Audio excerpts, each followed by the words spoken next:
Olá pessoal, eu sou Arthur Monteiro e hoje aqui estou no podcast especial. Vamos falar sobre juventude, educação e futuro do trabalho. Vamos falar de um tema muito importante que toda a nossa juventude passa. Estuda, acabou de estudar, vai fazer o quê? Vai para a faculdade, vai para o curso técnico, vai fazer um concurso, então vamos abordar esse tema muito importante. E hoje eu estou muito feliz aqui dessa mesa com o nosso doutor Frederico Gazola, mestre em Direito, professor universitário. Daqui a pouco, doutor, você vai falar mais um pouquinho da sua vida, que é uma vida iluminada. Estou aqui com meu amigo, o doutor Beni.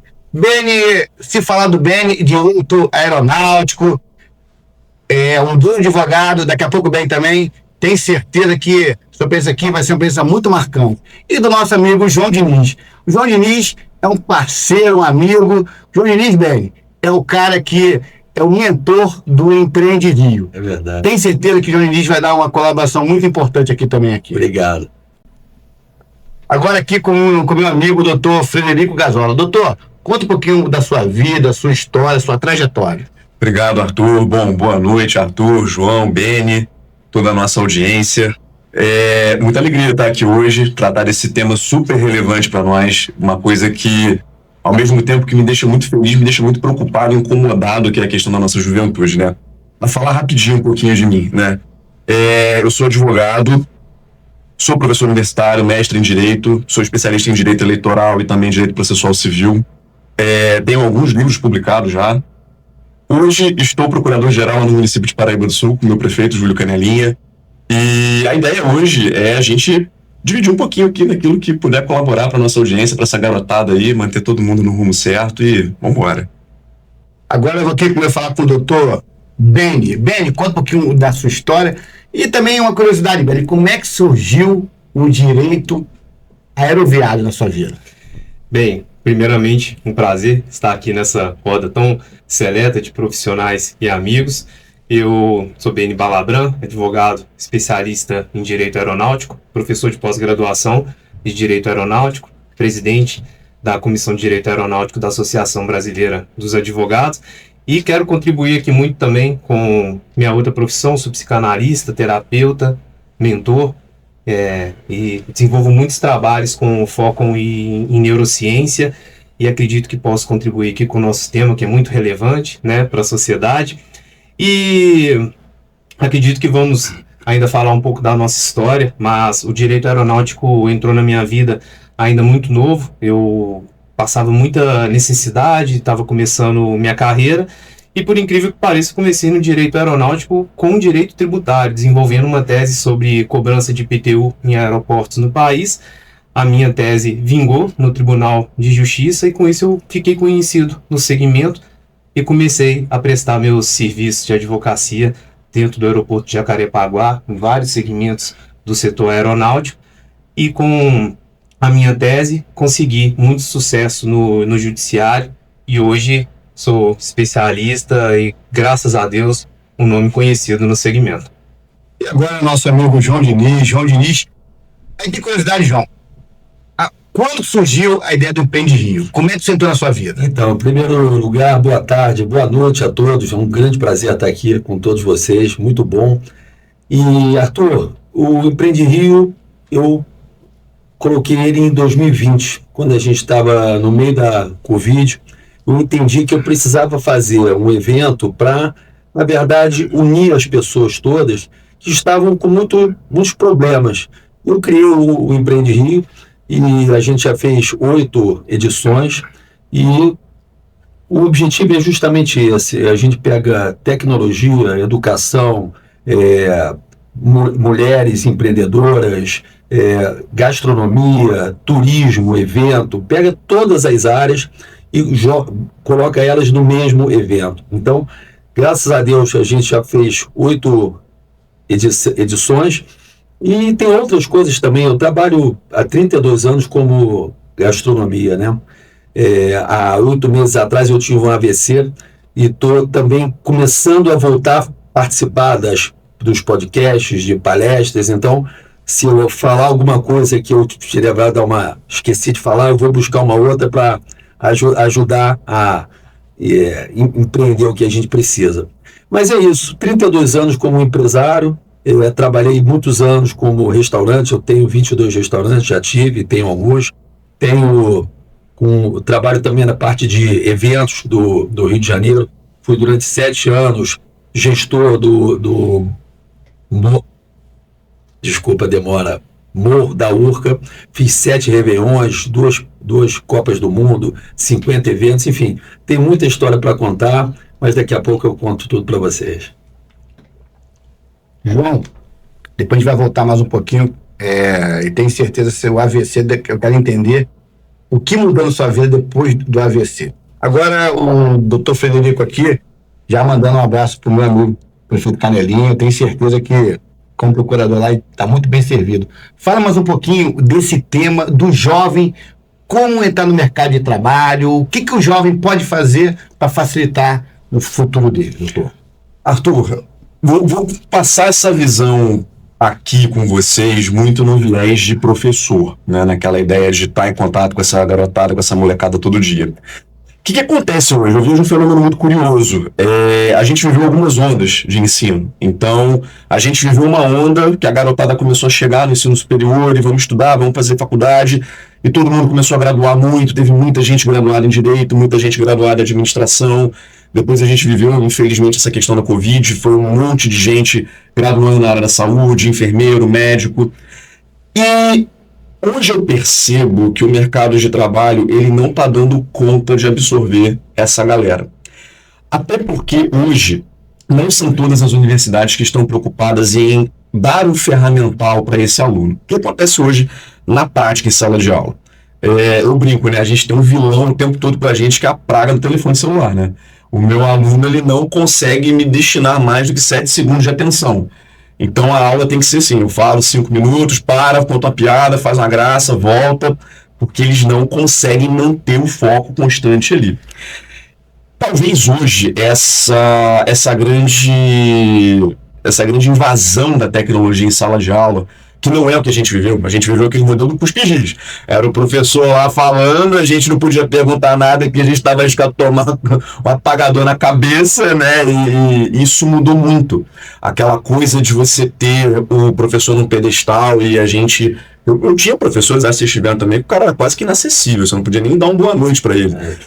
Isso acabou. A tecnologia veio hoje e derrubou isso, né? Eu tô em sala, vai aquele mais, né? Vai ali no chat GPT, bota um negocinho ali e vai lá e pergunta, professor, tá um negócio assim. Então, ao mesmo tempo que isso é bacana, se torna muito desafiador, porque reter a atenção desse pessoal é muito difícil.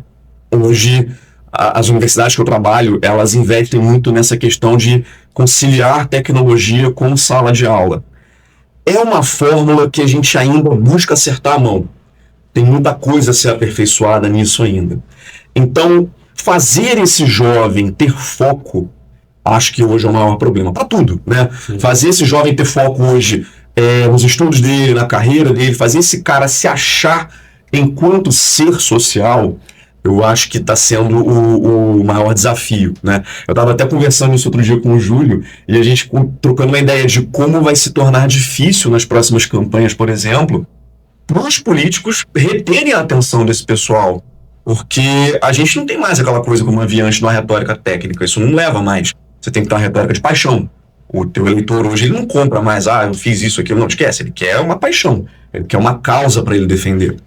E isso a gente acaba repercutindo muito em sala de aula também. Nas instituições que eu trabalho, eu tenho públicos assim, bem distintos, né? De um lado, eu vejo um público que efetivamente quer iniciativa privada. Então é aquele cara assim, workaholic, focado em performance, é o cara do direito, mas que ele está pensando em entender um Power BI, um Google Analytics, ele quer ir além, né? E de outro lado, tem a galera do concurso. É o cara que quer ir para a segurança, é o cara que quer ir para o judiciário, é o cara que está estudando, está papirando aquilo ali, comendo conteúdo.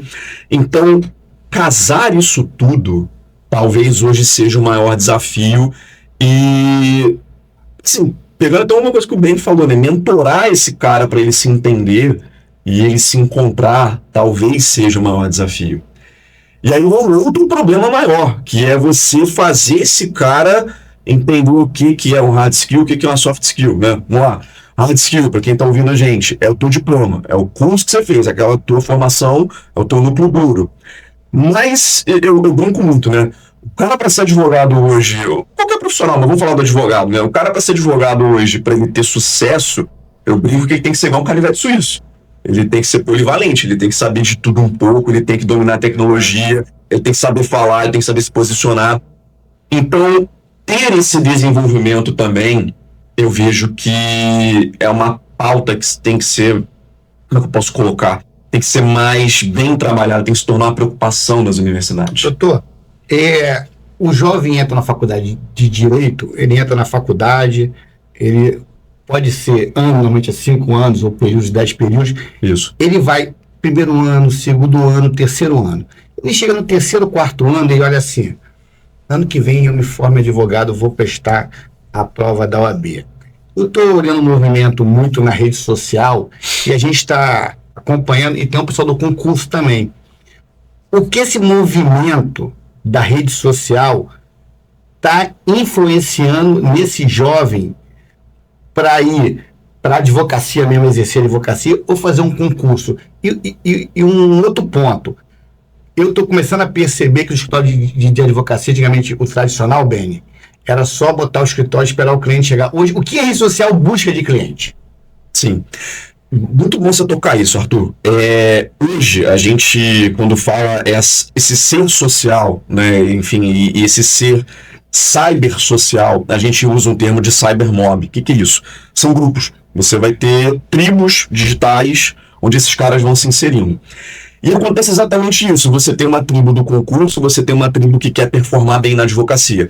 A tribo do concurso é aquilo que a gente já conhece. Realmente é o cara que está estudando, ele quer a carreira dele, ele vai andar com os pares dele. É muito engraçado quando você tem contato com esse pessoal. O cara vai fazer prova, sei lá, no Paraná, o cara vai fazer prova em Roraima, e todo mundo se conhece. Os caras chegam para fazer prova, não, fiz prova contigo lá em São Paulo, não, te encontrei lá em Sergipe e tal, os caras se conhecem, é um negócio muito engraçado. Mas a gente vive hoje esse outro movimento que a advocacia, ela não está sabendo lidar muito bem com isso, que é a questão do advogado empreendedor virtual.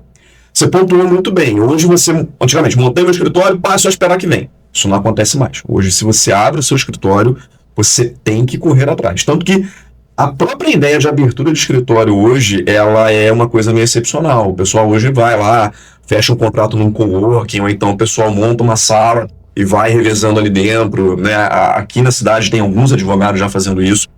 Então, é um formato que roda bem. E aí, como que esse cara chega no cliente dele? Pela rede social. E aí, hoje, Arthur, o que vai acontecer? Esse cara que vai buscar um cliente em rede social, ele não pode vender resultado. Ele não pode chegar para assim, Arthur, faz a lambança que você quiser na tua campanha que eu vou resolver a tua vida. Isso não pode acontecer. Eu fiz essa decisão aqui e eu livrei o cara. Isso não pode acontecer. Ele tem que trabalhar educação. Porque, cara, a gente vive um fenômeno incrível hoje. Todo mundo tem um raio de telefone na mão. Todo mundo abre o Google e pesquisa qualquer coisa e tem informação de qualquer coisa. Então, a coisa mais comum que a gente tem é o cliente já chegar e falar assim, não, eu quero isso aqui porque eu pesquisei assim, lá no Google fala que é assado, então eu quero desse jeito.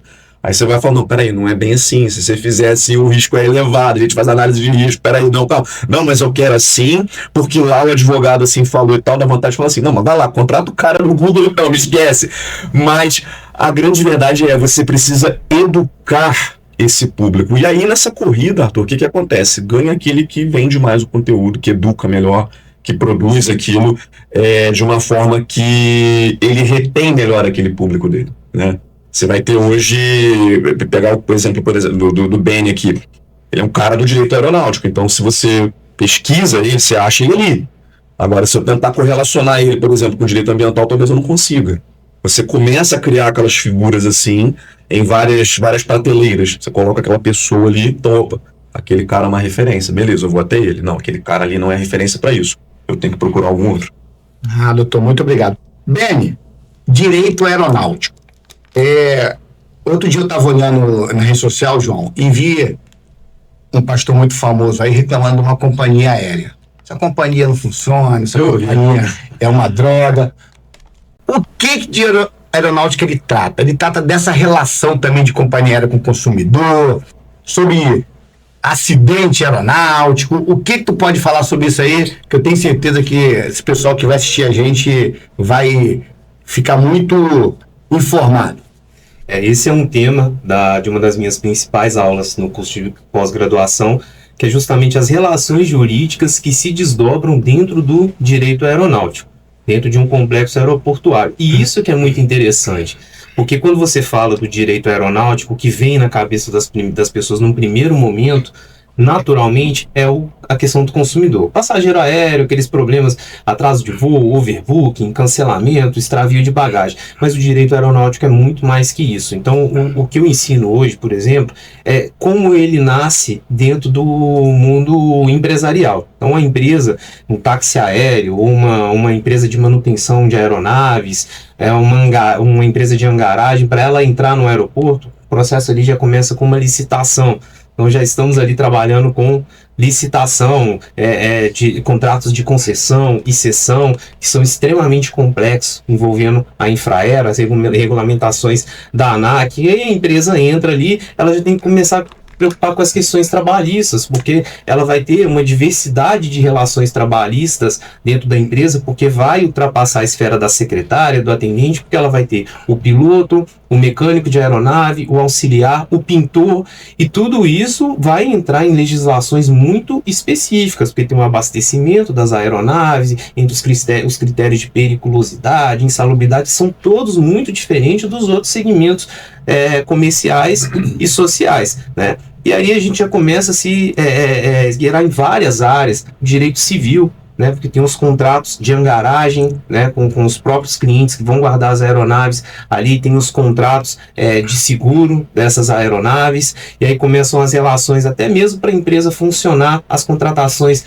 de serviço, ou contratação de um serviço de transporte, né, da tripulação para se deslocar da sala de espera até o embarque da aeronave, e passamos pelo direito tributário, e algo de cobrança do município também, com diferentes impostos, porque ali nós temos uma relação muito heterogênea, né? Nós temos a relação, por exemplo, quando você fala na questão trabalhista, você vai ter a relação da empresa com a tripulação, você vai ter a relação da empresa com o funcionário administrativo, aí você entra na questão do comércio do aeroporto, já muda a relação totalmente, entra na relação de consumo, a relação daqueles funcionários com o empregador, né? Vamos lidar também com direito imobiliário, uma empresa está dentro do aeroporto, ela começa a alocar outras salas, receber outras salas, vai ampliando com contratos aditivos ali com a Infraero, entra no direito do consumidor, que hoje é muito forte, e tanto que o direito aeronáutico é tão abrangente que as pessoas acham uma super novidade falar desse tema, mas eu trabalho, por exemplo, com aprovação de empreendimentos imobiliários, que é o que nós chamamos de OPEA, né, objetos projetados no espaço aéreo. Então, hoje, quando uma construtora constrói um arranha-céu, por exemplo, um prédio extremamente alto, ela tem que cuidar da segurança, a superfície cônica de segurança de um aeroporto. Então, por exemplo, ela pode ultrapassar em 20 metros essa superfície cônica.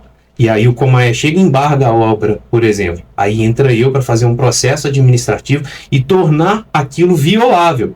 Então olha que diferente. Agora estamos falando, né, de empreendimentos imobiliários, né? A gente sabe que apesar da iniciativa do PROCON ser essa, na prática mesmo não é tão eficaz assim. Até mesmo porque, vou levantar um ponto muito importante, o que estraga não só esse tipo de relação no direito aeronáutico, mas todas as relações jurídicas no nosso país é o contencioso de massa. Doutor, acredito que vai até concordar comigo, né? O contencioso de massa é o quê? Você tem um transporte aéreo e aí num voo com 200 passageiros. 200 passageiros tiveram um problema com o cancelamento ali do voo, alguma coisa, e vão ser realocados em outro voo. A companhia aérea, ela paga um escritório por mês para cuidar da demanda jurídica dela. Então o que ela faz? Ela entra naquela sistemática do menor esforço. Então se 5 passageiros procuram ela com aquele, olha, cancelou o voo, quero meu dinheiro de volta, alguma coisa, para ela é muito mais fácil negar a ajuda e não resolver, porque ela já paga por mês para um escritório resolver. Então ela vai deixar aquele problema e até a última circunstância, porque para ela é muito mais fácil, ao invés de despender vários funcionários para ir caso a caso resolvendo um problema, para ela é muito mais fácil deixar pagar para ver quem vai ter coragem de processar, e lá no final ela vai destinar 0,0001% do orçamento dela para pagar esses acordos, essas indenizações. A sensação de você ser bem tratado na hora de comprar uma passagem aérea, mas na hora de resolver o problema você é tratado com descaso, porque eles já não estão nem aí.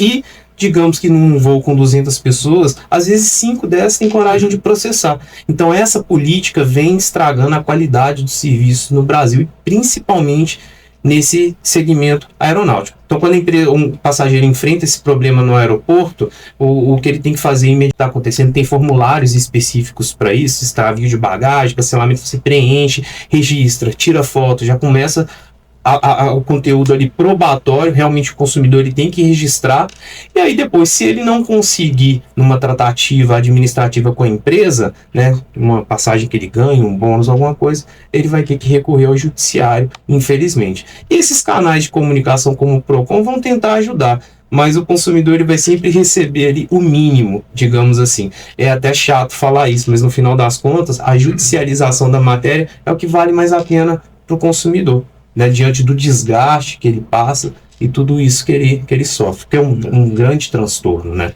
E a gente cada vez, com a diversificação das companhias aéreas, cada vez a gente vai escutando mais problemas, né? Então, quer dizer que, resumindo, a empresa ela prefere não resolver naquele primeiro momento e deixar ir para a justiça? Exatamente, porque como ela já gasta por mês com o escritório, o fato do escritório ter 10 demandas no mês ou 200 não vai aumentar o custo da empresa. E ali ela não se preocupa. O advogado vai tocando o barco até onde der, e na hora de pagar a indenização, ela só vai reservar um dinheiro. Isso para a empresa gera a política do menos esforço, e a empresa também não se desgasta tanto, e cai tudo na casa. Com o outro tema aqui, a péssima qualidade de serviço que nós temos hoje em muitos escritórios, né? Não dá para generalizar, tem muitos bons advogados, mas a qualidade vem caindo. Essa turma nova não está preparada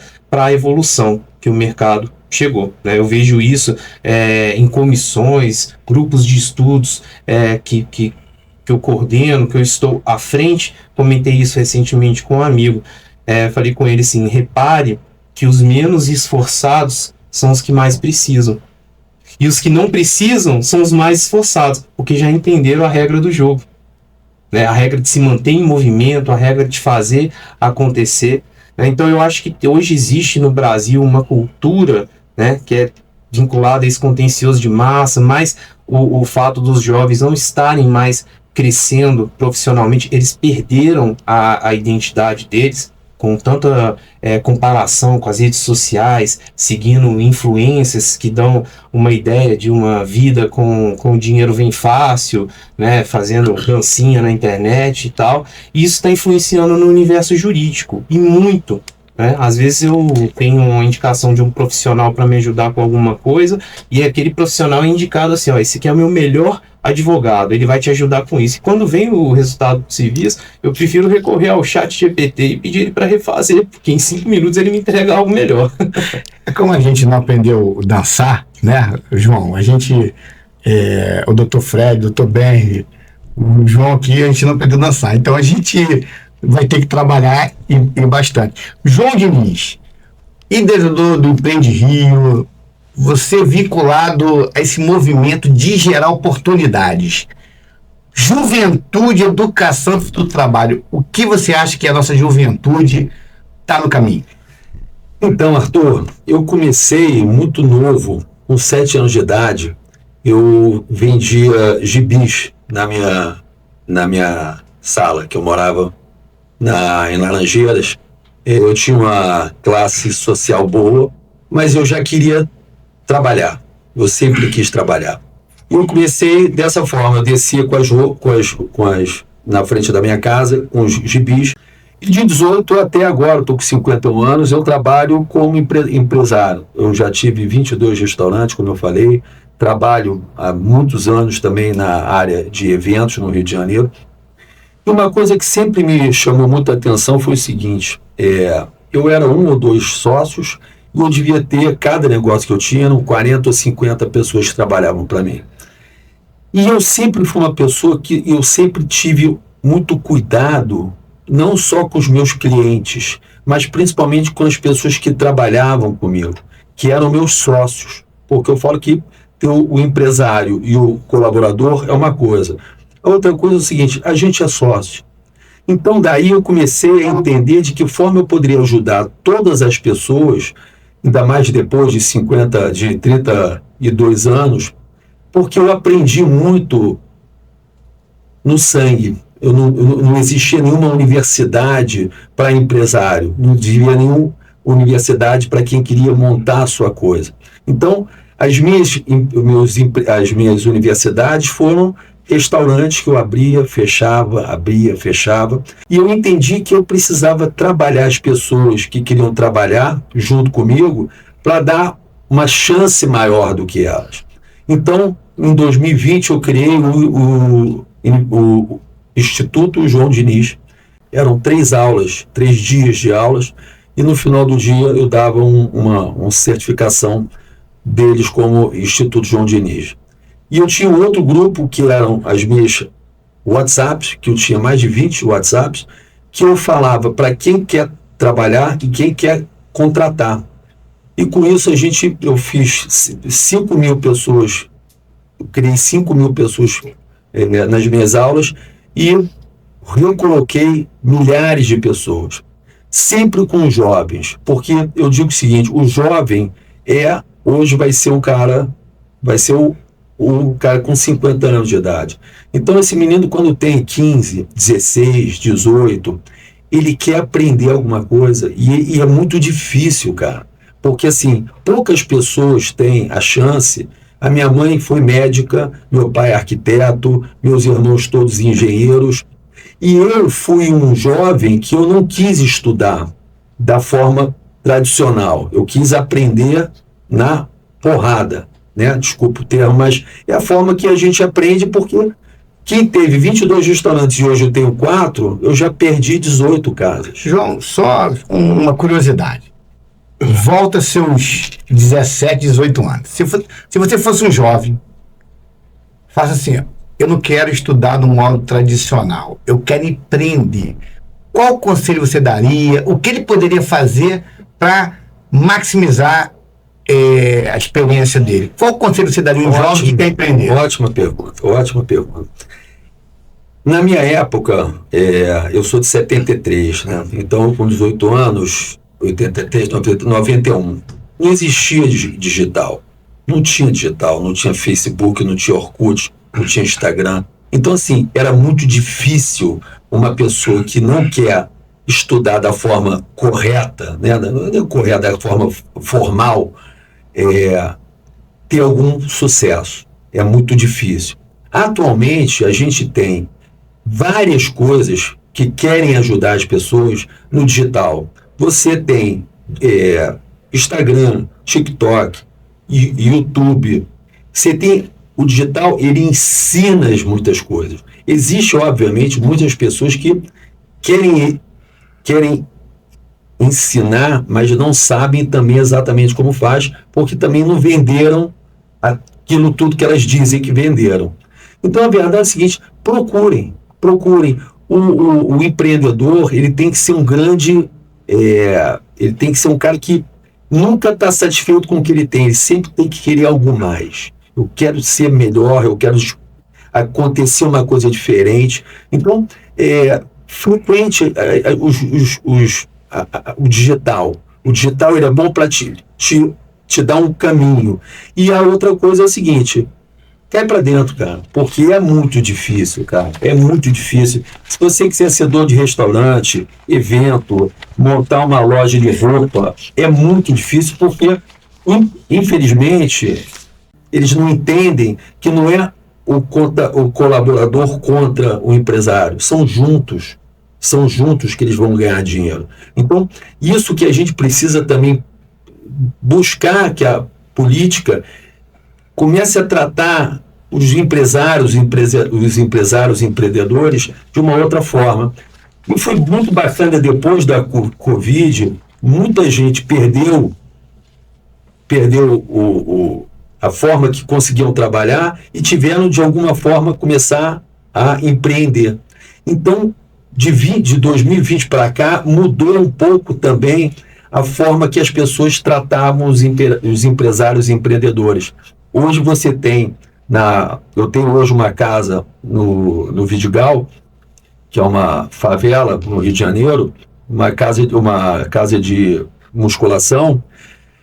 Lá eu vejo que tem grandes empresários que trabalhavam e hoje são os donos das próprias coisas que eles criaram. Um faz bolo, outro faz aula. Então, eles entenderam que eles precisavam criar alguma coisa para poder criar as coisas que eles querem. E o que eu falo é o seguinte: o empreendedor, ele tem sempre que criar alguma coisa, não o que ele gosta, mas o que as pessoas precisam. E essa é a grande diferença. Ele pode fazer o que ele gosta, mas ele tem que entender o seguinte: as pessoas precisam, as pessoas querem, quanto elas podem pagar, quem é que quer comprar, porque aí começa a te dar um segmento para o que elas vão fazer e de que forma elas vão crescer ou não quando se tornarem empreendedor. Esse mundo é um mundo muito grande, o empreendedorismo é muito grande. Doutor Frederico, o senhor como professor universitário, procurador municipal, o que você falaria para um jovem que está começando a faculdade e ele não sabe se quer exercer advocacia, quiser fazer concurso? Ele faz a faculdade porque às vezes o pai pediu, tem que fazer uma faculdade, ele faz o vestibular de Direito, Beni, e é aprovado. Qual conselho o senhor daria para ele? Arthur, sendo bem sincero, eu te falo a resposta que eu dou para os meus alunos: se permita tentar. Hoje, essa garotada tem muito medo de falhar, né? Foi o que vocês colocaram bem. É tanta coisa que vem em rede social, que vem de fora bombardeando esses caras, que eles se cobram uma perfeição que não existe. A gente não é perfeita, a gente erra o tempo inteiro. Então, se permita falhar.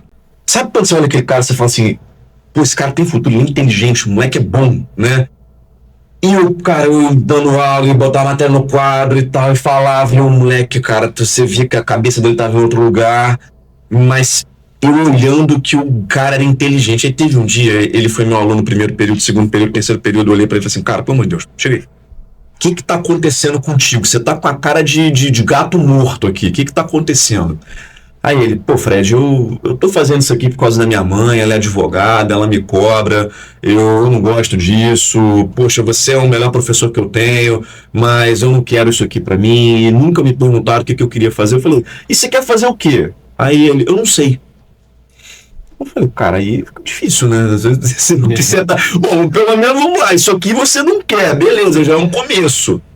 Falei: cara, pensa um pouco, vê outras profissões aí, pensa numa parada e tal. Aí o moleque sumiu.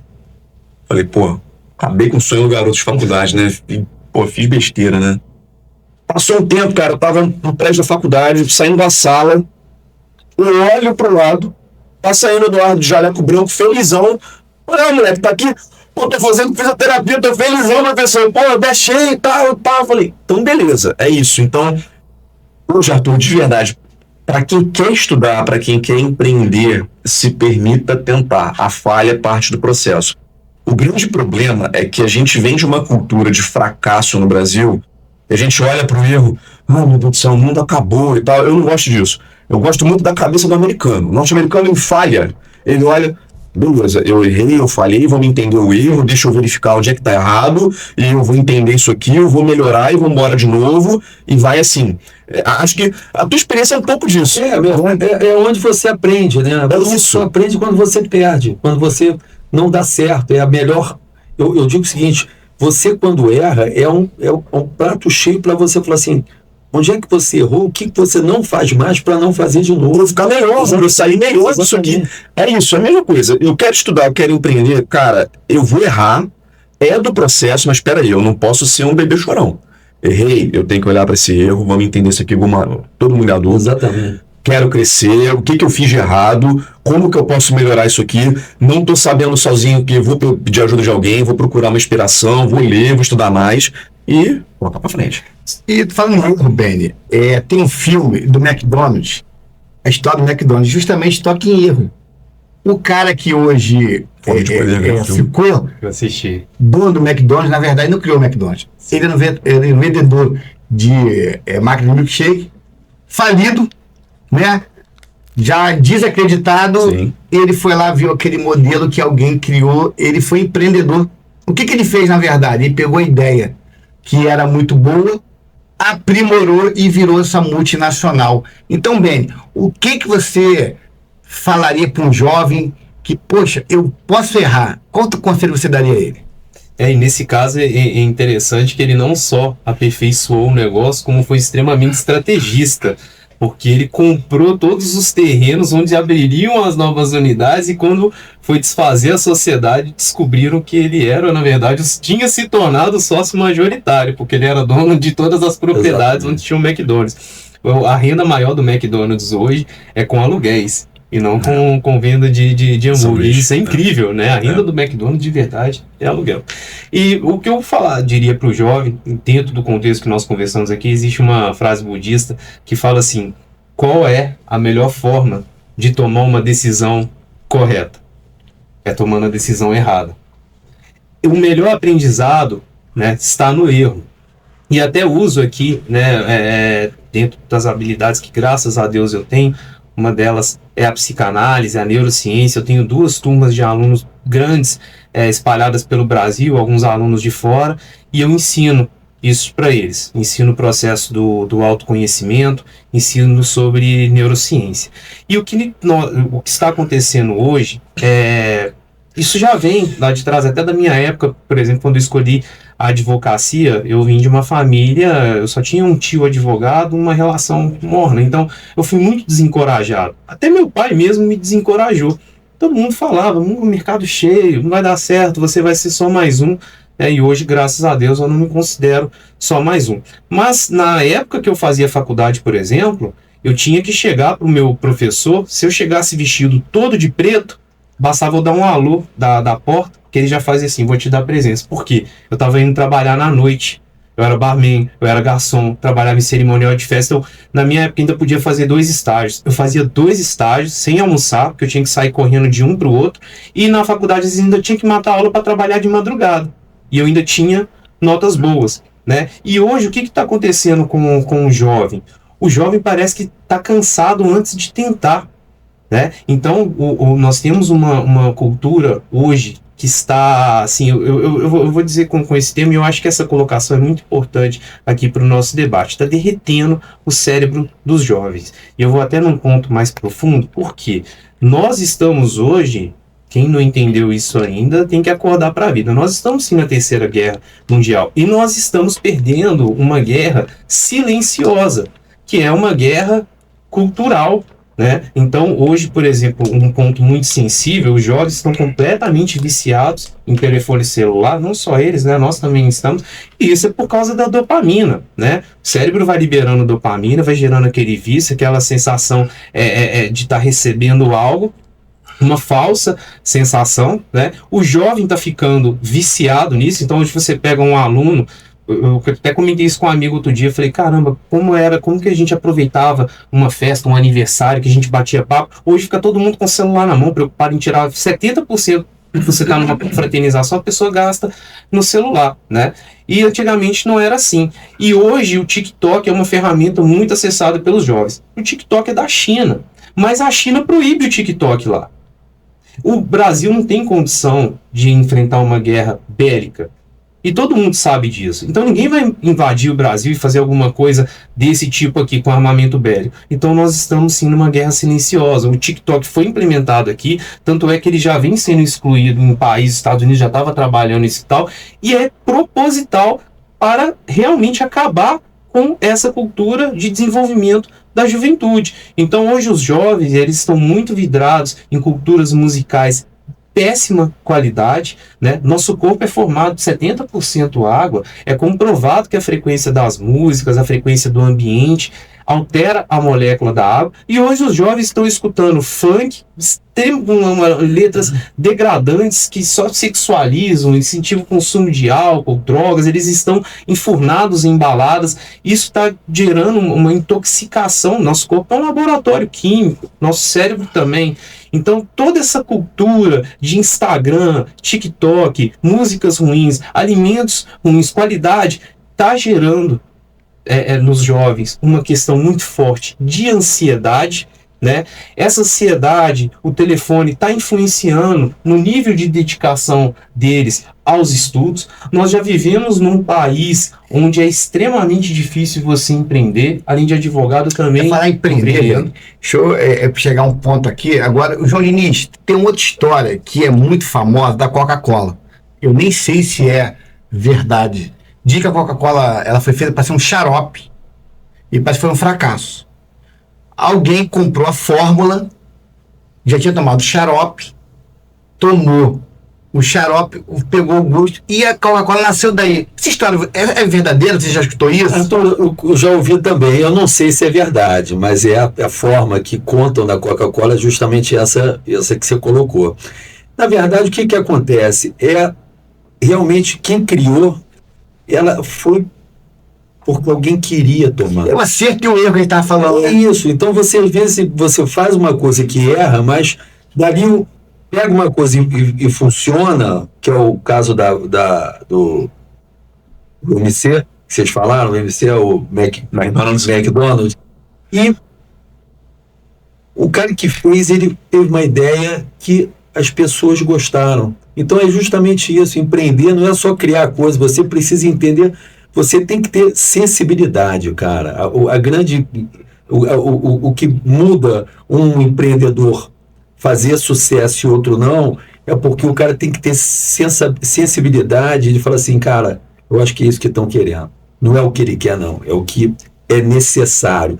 Eu já tive mais de 20 restaurantes, já tive sushi, hambúrguer, pizza, mas quando eu não monto o que eu quero. Eu tenho que entender aonde eu vou montar, para quem eu vou montar, quanto eu posso vender para essas pessoas, porque se eu fizer o que todo mundo faz, não dá certo. É só mais um. É só mais um, porque você vai um exemplo lá na rua, a Olegário Maciel, devem ter ali 20 lojas. Das 20, 18 são bares. Óbvio que só vão ganhar dinheiro ali 4 ou 5. Os outros não vão ganhar dinheiro. Por quê? Porque o cara quer montar um igual ao do outro, cara. Isso é o que eu falo, é síndrome da boiada. Não faz o que todo mundo faz. Você falou uma coisa importante aí. Falando da história do McDonald's, da Coca-Cola, tem da Microsoft. O cara faz assim, eu quero empreender, eu tenho que ser inteligente. É melhor ser esforçado ou inteligente? Porque essas histórias aqui, doutor, tá parecendo que o esforçado leva vantagem. O que vocês acham aí? Cara, tem que ser um pouco dos dois, né, cara? Assim, é importante você ser... Assim, existem caras extremamente inteligentes, mas que o cara não quer trabalhar.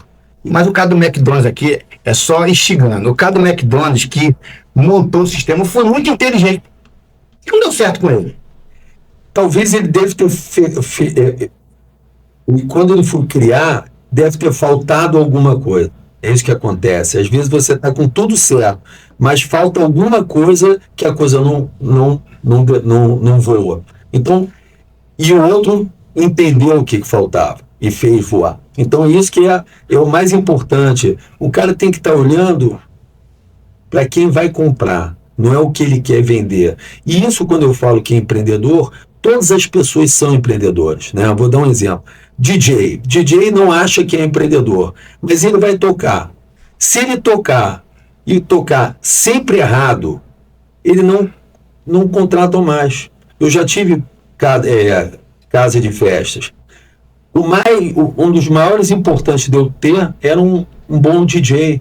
Porque se ele botar as músicas erradas ou botar as certas, mas na hora errada, o dinheiro que eu botei no meu negócio, ele vai... Eu perco esse dinheiro porque as pessoas vão embora, porque quem vai para casa de festa vai por uma boa música. É a base, é a música. Se o cara erra a música, as pessoas não dançam, a bebida não vende e as coisas se acabam. Então, é isso que é importante. Até o doce fica amargo, né? Exatamente. Então, é isso que as pessoas têm que entender, que não só quem tem um negócio, porque fala assim, empreendedor, você tem porque você tem uma empresa, você tem tantos colaboradores, então você é um empreendedor. Não, cara, o DJ também é empreendedor, um advogado também é empreendedor, porque se ele vai se colocar numa rede social para se divulgar, ele precisa falar o que ele entende que existem as pessoas precisando dele. Não é o que ele quer, é qual é a dor? Qual é a dor que as pessoas estão tendo? Porque o empreendedor ele tem que entender qual é a dor, porque senão ele não vende as coisas e ele não voa. Doutor Frederico, 5 minutinhos, as considerações do senhor, uma história, o que isso poderia passar para os jovens, não só da faculdade, jovens para o mercado de trabalho. Qual a sua mensagem? Arthur, eu vou te contar uma situação que eu vivi em 2018. E é muito engraçado a gente ver como a vida da gente tem uns reveses, né? Meu pai sempre me incentivou muito a estudar. E aí, quando eu tava terminando a graduação, aquela ideia de você fazer o diferente, destacar, eu tô vendo todo mundo, eu quero advogar. Eu falei, peraí, tem muita gente ali pra comer esse bolo, eu tenho que fazer um negócio diferente. Aí eu lá, né, eu vou dar aula.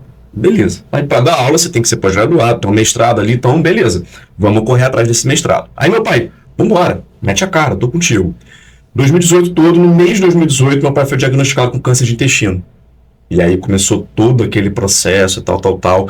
No fim de 2018, meu pai faleceu, 23 de dezembro. Aí ali, cara, meu mundo caiu. Perdi o propósito. Eu estudava pra ele, eu trabalhava pra dar orgulho pra ele, o meu mundo caiu. Eu falo isso, eu tenho que segurar pra não chorar, né? O mundo caiu. Eu falei, não tem mais razão pra isso aqui. Eu me lembro bem, cara. Eu tive 2 professores, assim, eu sou eternamente grato a eles. São meus padrinhos de casamento, inclusive, né? O Daniel Machado e o Flávio Mirza. Um dia eles bateram lá em casa, foram na minha casa, falaram assim, e aí? Você vai reagir ou você vai continuar largado aí? Porque até então você é um dos melhores alunos que a gente tem lá. Como é que vai ser?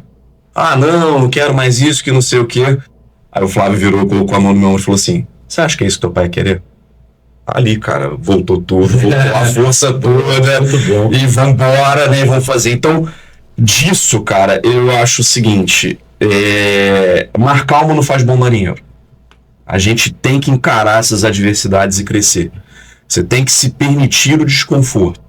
Hoje eu usei uma frase lá na Procuradoria, até brinquei, né? O trauma coletivo gera união, é muito bom, né? Então, você tem que se permitir esse estresse na tua vida. Sem isso, você não cresce. A zona de conforto, ela não é boa. Então, cara, você quer ser aprovado em um concurso público? Você tem que se permitir falhar e tentar e vou de novo. Você quer empreender? É o que você fez. É meter a cara, vambora. Você quer se destacar e ter uma ideia nova. Vai dar errado, eu vou quebrar a cara. Não tem problema, vambora, vai aperfeiçoando. Você tem que se permitir, senão não vai. Bem, 5 minutinhos. O que tu pode passar uma mensagem que talvez tenha acontecido, como o doutor Frederico falou aqui, que você deu aquele ponto de inflexão e chegou, não, vou dar certo. Eu quero usar como exemplo, de forma breve, a minha história, porque, como se assemelha ao doutor, é uma questão de realmente uma chave que você vira na tua cabeça sobre esse entendimento da adversidade, porque o segredo da vida está em você saber lidar com as adversidades. Então eu nasci numa família disfuncional, mãe com problemas com álcool, meu pai era ausente, hoje a gente tem uma relação maravilhosa, mas meu pai era ausente, briguei na justiça para conseguir minha faculdade, então isso tudo foi mexendo muito com a minha cabeça, eu era um garoto muito esforçado. Minha mãe tentou suicídio quando eu tinha cerca de 20 anos, então fui embora de casa, fui morar passando muita dificuldade com dinheiro de estagiário, pagando aluguel, pagando parcela de carro para poder trabalhar. Os escritórios na época era importante ter carro para ser estagiário, tinha que levar os processos, não era eletrônico.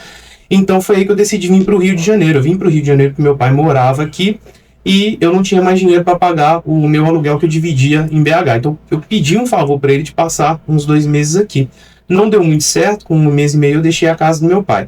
E eu consegui um emprego na Cato, em 2002, meu primeiro emprego de advogado, numa empresa que só aceitava indicação, né? Aí, quando eu fiquei sabendo que eu era o único na empresa, o único mesmo que não era indicado, um dia eu perguntei ao diretor jurídico, por que você me contratou? Ele falou, eu ignorei 3 indicações do dono da empresa, porque eu vi que ninguém queria essa vaga mais do que você. E ali eu comecei minha carreira jurídica, né, já como advogado, mas em 2014 eu passei uma fase muito difícil na minha vida, porque eu fiquei 1 ano e meio desempregado. Ninguém me dava oportunidade no Rio de Janeiro, porque meus professores não estavam aqui para me indicar, meus colegas não estavam, então eu era um ninguém. Eu perdia, eu ganhava nas entrevistas, mas depois cancelavam comigo e falavam, pô, tinha uma indicação, desculpa, infelizmente, tal. E aí eu passei uma situação muito difícil em 2014, porque eu cheguei no fundo do poço. Era uma quarta-feira, eu tinha 3 dias para deixar o apartamento que eu morava, estava sendo expulso, né? Sábado você tem que sair daqui. E eu não sabia o que fazer. E eu cheguei ao ponto de mandar um extrato zerado da minha conta para um cliente que me devia. Eu falei, cara, se você não me pagar, eu não sei o que vai acontecer comigo. Ele me deu R$300 esse dia. E foi nesse mesmo dia, ele falou assim comigo, se você não tem dinheiro, como é que você vai deixar o imóvel no sábado? Eu falei assim com ele, eu estou esperando um milagre, porque eu fiz tudo certo na minha vida até aqui agora, Deus não vai me desamparar nesse momento. Deixei a casa dele, 40 minutos depois eu recebi uma ligação do aeroporto. E fui para uma reunião. Fui para a reunião com um sapato furado e um terno velho que eu tinha, era o que eu tinha. E eu vendi meu peixe muito bem naquela reunião com a tese de IPTU.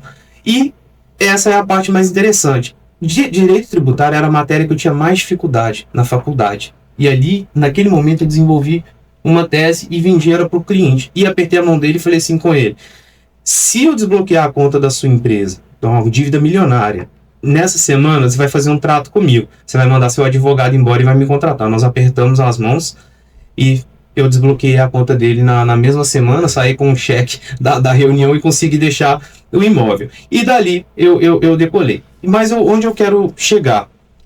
O que me fez viver tudo isso foi realmente enxergar a situação, estar no fundo do poço, mas não desistir. Né? Porque é na dor que o homem constrói. Inclusive, isso é muito bem explicado no estoicismo, né? Uma filosofia que eu defendo muito. Então, os jovens hoje têm muito medo dessas adversidades de dar errado, junto comigo, e você tem que tentar, você tem que se colocar chance maior e tem que arriscar. E não ficar muito preocupado em 2020 eu criei o resultado. Então, essa foi uma grande mudança na minha vida. Eu gosto de contar essa história porque eu gosto de estimular os jovens que às vezes não tem tanto possibilidades, oportunidades e acham que a linha acabou, mas não acabou. Ele tem que tentar. E para encerrar, gostaria de deixar a indicação para os jovens que estiverem vendo de 3 livros sobre isso. Um é o Caibalho, né? O outro é Pai Rico, Pai Pobre e Os Segredos da Mente Milionária, que envolve todo esse contexto que a gente está abordando aqui. João, você pode deixar de mensagem bem breve aí. Não vai dar. E deu. O que tu fez diferente? Eu estava treinando jiu-jitsu com meu filho de 18 anos. Eu tenho 2 filhos, uma mais velha de 22, faz direito, e o mais novo de 18 anos acabou o colégio agora. E eu estava treinando jiu-jitsu com ele e do nada, eu nunca tive nada que poderia me gerar e eu tive um AVC. O AVC foi muito forte, ele pegou no lado esquerdo do cérebro e eu fiquei, no dia seguinte eu acordei mudo, completamente mudo. Não é que eu esquecia, é porque ele pegou na área esquerda que ela é sobre a fala das pessoas, o sentimento das pessoas. Então ali, cara, eu tive que reaprender tudo que eu já sabia em 51 anos, eu começou tudo de novo há 8 meses. Foi muito difícil, muito difícil. Eu vou todos os dias para o fono, fui durante 3, 4 meses fazendo fisioterapia e, como eu falei, é como se eu fosse aprender a falar francês. Eu não sei falar, eu não sei como é que é, o que é isso em francês. Eu tive que aprender tudo o que eu sabia. Eu ainda não falo 100%, mas a minha cabeça entende tudo que eu quero, mas eu não consigo conversar com as pessoas como eu conversava há 8 meses atrás. Eu fiquei chateado? Não. Para mim é uma graça de Deus ter aprendido isso, mais uma coisa que eu aprendo, e mais uma coisa que eu quero que fale assim, cara, vamos trabalhar, vamos botar a cabeça e vamos mudar isso aí, porque graças a Deus eu não morri. E o doutor João, que me fez a cirurgia, ele falou, olha, no dia seguinte ele foi na UTI e falou, olha, seu João, era para você ter morrido. A gente não sabe como você não morreu. Então isso para mim já é uma bênção de Deus. Então, falar o seguinte... Os podcasts foi muito legal, agradecer a presença do Dr. Frederico aqui, Dr. Beni, o João Diniz, e falar para o jovem. Viram várias histórias aqui, brincamos, né, Beni, da história da Coca-Cola, do McDonald's, mas talvez o que vai deixar de mensagem, não importa se você você retomar o caminho que com certeza vai dar certo. Deu com a Coca-Cola, deu com o McDonald's, deu com o Dr. Frederico, na questão do seu pai, deu com o Beni também, deu com o João Diniz e vai dar com você, jovem. Um grande abraço do seu amigo Arthur Monteiro.